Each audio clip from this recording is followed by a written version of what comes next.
जो अर्ज मागच्या तारखेला विष्णू चाटेंच्या वतीनं दोषमुक्तीबाबत दाखल करण्यात आलेला होता, तर त्या अर्जाच्या अनुषंगानं सरकार पक्षाकडनं BNSS 230 प्रमाणे संपूर्ण कंप्लायन्स झालं नसल्या कारणानं काही टेक्निकल मुद्द्यावरती आम्ही तो अर्ज आज परत घेतला आहे, पुन्हा दाखल करण्याची मुभा राखून. जी कारागृहामध्ये बीडच्या ह्याच्यासाठी देखील तुम्ही अर्ज केला होता, त्याबाबत काय झालं? कारागृह जर विष्णू चाटे हे लातूर कारागृहात आहेत आणि आम्ही त्यांना बीड कारागृहात आणण्यात यावं असा अर्ज विष्णू चाटेंनी त्यांच्या वतीनं कारागृहातून माननीय न्यायाधीश साहेबांच्या नावानं केला होता.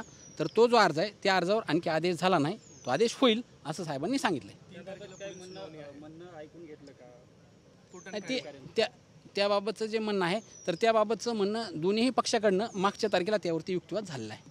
आज फक्त ते ऑर्डरसाठी आहे आणि माननीय न्यायाधीश साहेब आज ऑर्डर करतील. पुढची तारीख 3 दिलेली आहे, त्यावेळेस तुम्ही काय म्हणणं मांडणार? नाही, पुढची तारीख 3 जून आहे.